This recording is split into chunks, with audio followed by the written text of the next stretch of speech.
بسم اللہ الرحمن الرحیم۔ دوستو، آج ہم آپ کو ایک لڑکی اور بکرے کی شادی کا واقعہ سنانے والے ہیں۔ لڑکی کی شادی بکرے کے ساتھ کر دی گئی، پھر کیا ہوا آئیے سناتے ہیں۔ دوستو، کسی ملک پر ایک بادشاہ حکومت کرتا تھا۔ اس کے 4 بیٹے اور 4 بیٹیاں تھیں۔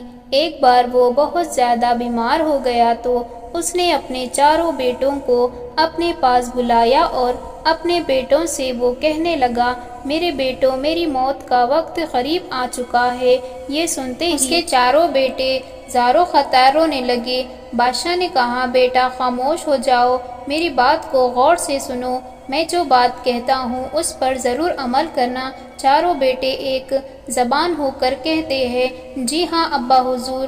بادشاہ کہنے لگا، دیکھو بیٹا، جو شخص اس دنیا میں آیا ہے اسے ایک نہ ایک دن واپس ضرور جانا ہے۔ جب میں مر جاؤں تو تم لوگ مجھے قبر میں دفن کر کے آؤ گے، لیکن میرے مرنے کے بعد 3 دن تک میری قبر کے رکھوالی کرنی ہے، اور جو میری قبر پر پہرا دے گا وہی میرے بعد سلطان بنے گا، اور میرا بیٹا جو سلطان بنے گا اس کے لیے میری کچھ باتیں ہیں۔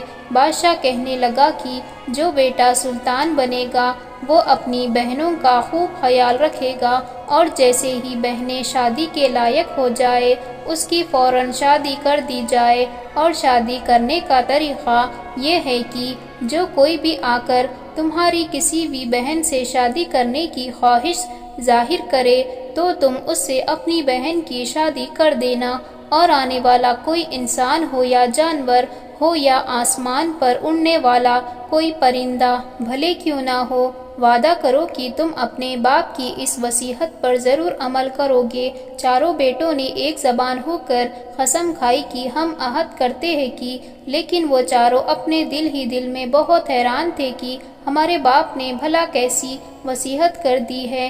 جب بادشاہ کا انتقال ہو گیا تو بیٹے باپ کو قبر میں دفن کر کے آئے۔ پہلی رات کو سب سے بڑے بیٹے نے اس کی قبر پر پہرا دینے کا فیصلہ کیا، اور وہ قبرستان میں بیٹھ کر پہرا دینے لگا۔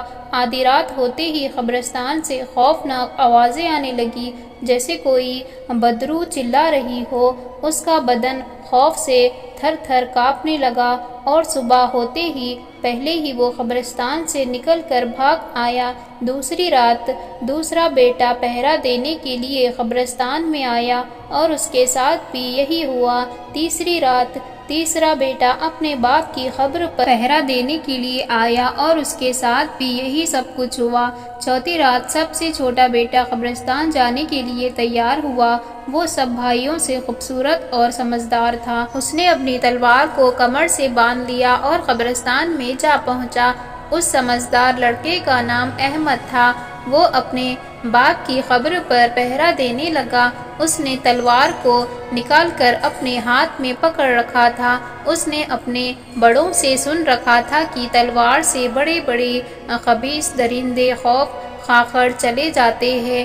آدھی رات کو احمد نے دیکھا، اچانک ایک بڑا سا جن اس کے سامنے آ کر کھڑا ہو گیا اور اپنے ہاتھوں سے اس کو پکڑنے کی کوشش کرنے لگا۔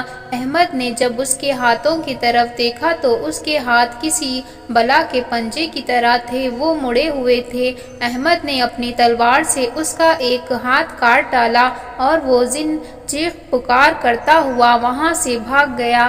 احمد نے اس کا پنجہ اکھاڑ کر اپنی جیب میں ڈال لیا، اور اس کے بعد صبح ہو گئی اور وہ قبرستان سے محل واپس آ گیا۔ اب اس نے اپنے باپ کی وصیت کو پورا کر دیا تھا۔ اس کو شاہی لباس پہنایا گیا اور تخت پر اسے بٹھایا گیا۔ بھائیوں نے اس کی اتنی قبول کر لی اور اس کو سلطان بنا لیا۔ سلطان احمد کی بہنیں اب شادی کے لائق ہو چکی تھی، اور وہ اپنی بہنوں کی شادی کرنا چاہتا تھا، لیکن پھر اس کو اپنے باپ کی عجیب و غریب وصیت کا خیال آ گیا تھا۔ ایک دن سلطان درباریوں کے ساتھ دربار میں بیٹھا ہوا تھا، اور اچانک ایک بکرا وہاں پر آ گیا۔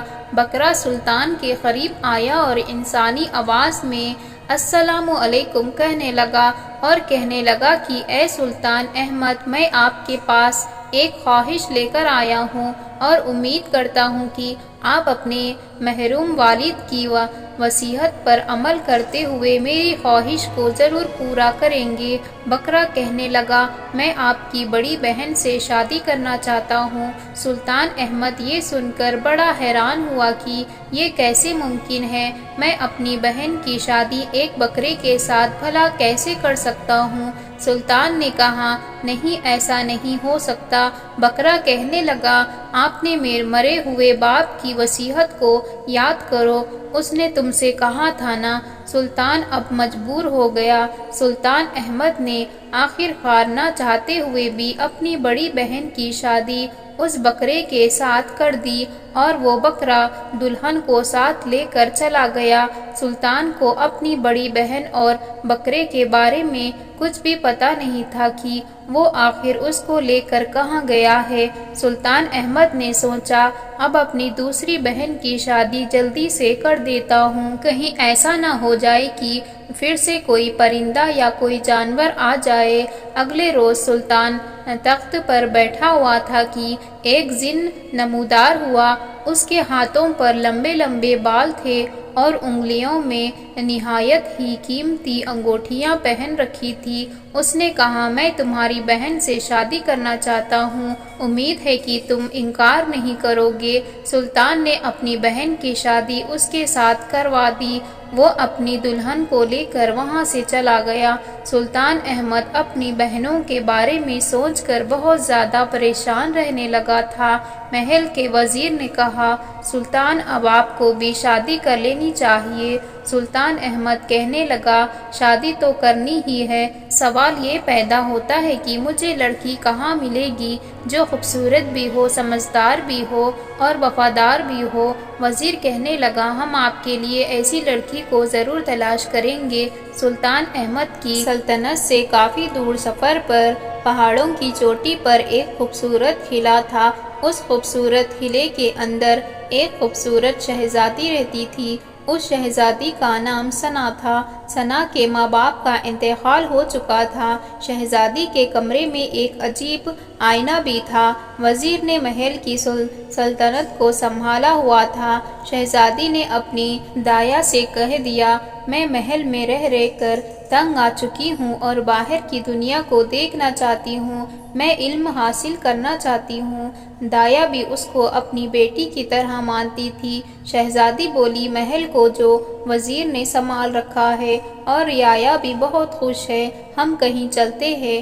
دایا کہتی ہے کہ بیٹی میری جان بھی تم پر قربان ہو، بولو کہاں جانا ہے؟ شہزادی بولی ہم مکہ میں حج کرنے کے لیے چلتے ہیں اور اپنے ساتھ میں کئی زیادہ لاؤ لشکر لے کر نہیں جائے گی بلکہ کم سے کم لڑکی بن کر جائے گی۔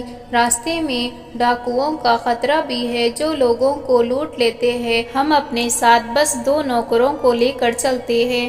شہزادی اب اپنے قافلے کے ساتھ مکہ معظمہ کی طرف روانہ ہو گئی۔ ادھر سلطان احمد نے اپنے خاص وزیر سے کہا میرا دل ہے کہ ہم مکہ جائے کی زیارت کرنے کے لیے چلتے ہیں۔ وزیر نے کہا اگر آپ کی اجازت ہو تو میں قافلے تیار کروں۔ سلطان احمد نے کہا نہیں، قافلہ نہیں، بس میں اور تم ساتھ جائیں گے۔ اب وہ دونوں بھی مکہ کے لیے روانہ ہو گئے۔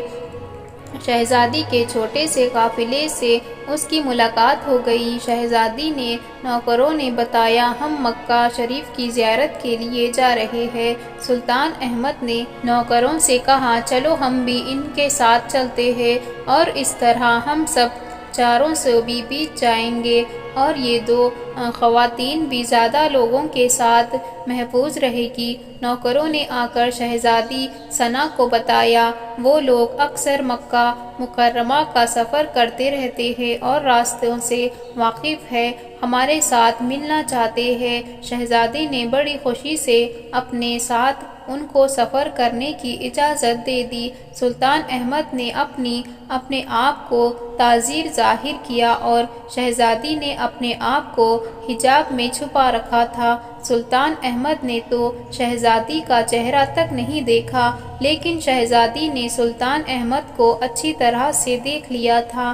دن رات کا فاصلہ طے کرتے ہوئے آخر کار یہ قافلہ مکہ پہنچ گیا۔ ان لوگوں نے خانہ کعبہ کا طواف کیا اور واپس صحرا میں آ گئے۔ شہزادی نے کسی کام کے لیے اپنے چہرے سے حجاب ہٹایا تو سلطان احمد کی نظر شہزادی کے چہرے پر پڑ گئی اور وہ سوچنے لگا، کتنی خوبصورت لڑکی ہے، یہ تو کسی شہزادی کی طرح معلوم دیتی ہے۔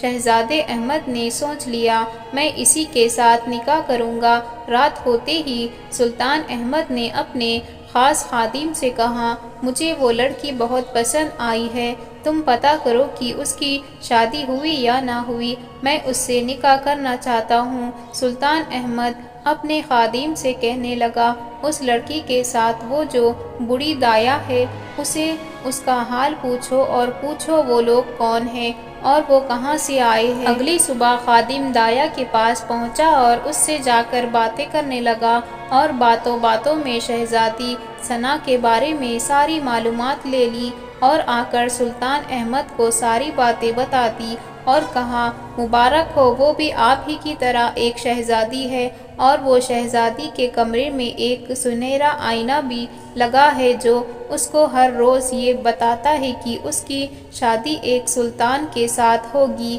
یہ سن کر سلطان احمد بہت خوش ہوا۔ وہ اب خود شہزادی سے بات کرنا چاہتا تھا، لیکن یہ ممکن نہیں تھا کیونکہ شہزادی کے نوکر ہر وقت شہزادی کے حفاظت کرتے رہتے تھے۔ اس کے بعد وہ وہاں کچھ دن رہے اور پھر وہاں سے واپسی کے لیے روانہ ہو گئے۔ قافلہ ابھی راستے ہی میں تھا، ایک رات بہت بڑا طوفان آیا۔ اچانک کالے بادل چھا گئے، بجلی بھی کھڑکھڑانے لگی اور ہر طرف اندھیرا چھا گیا۔ پھر اچانک تیز ہوائیں اور بارش شروع ہو گئی۔ تیز ہواؤں نے اس کے خیمے اکھاڑ دیے، سارا سامان بکھر گیا۔ اس کے پناہ لینے کے لیے اور طوفان سے بچنے کے لیے اب کوئی جگہ باقی نہ رہی اور ہوا ہر لمحے تیز ہوتی چلی جا رہی تھی اور گھوڑے بھی سرسریاں چھڑا کر بھاگ چکے تھے۔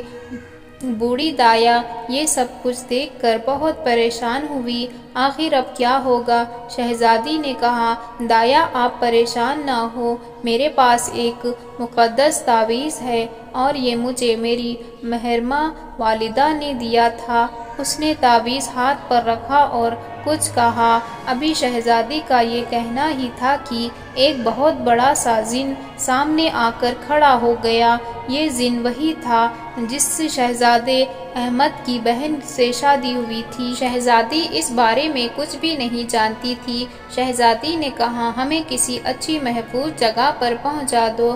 اس جن نے کہا، میں آپ لوگوں کو اپنے گھر لے چلتا ہوں۔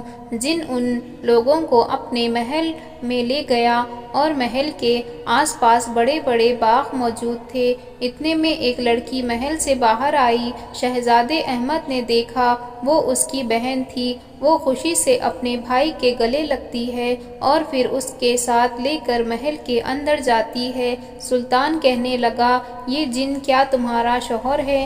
تو بہن کہنے لگی، ہاں یہی میرے شوہر ہے۔ تو شہزادے نے کہا، معاف کرنا، میں نے تو انہیں پہچان ہی نہیں پایا۔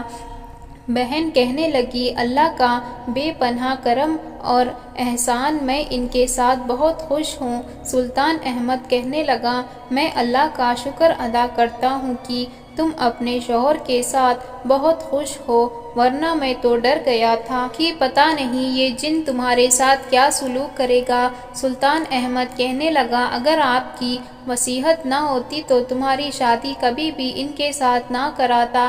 میں بہت ڈرا تھا کہ پتہ نہیں تم کس حال میں ہوگی۔ اب میں اپنی دوسری بہن کے بارے میں فکر مند ہوں کہ پتہ نہیں وہ کہاں ہوگی، کس حال میں ہوگی۔ وہ بہن کہنے لگی، بھائی جس کی شادی آپ نے بکرے کے ساتھ کروائی تھی وہ یہاں سے تھوڑی دور پر جنگل میں رہتی ہے۔ یہ سن کر سلطان احمد بہت خوش ہوا اور 3-4 دن وہ اپنی بہن کے ساتھ محل میں رہا۔ اس جنات نے سلطان احمد اور شہزادی اور باقی تمام لوگوں کو خوبصورت کپڑے پہنا دیے، اچھے اچھے کھانے پیش کیے، گھوڑے بھی پیش کیے اور واپسی کا سارا سامان بھی انہیں دے دیا۔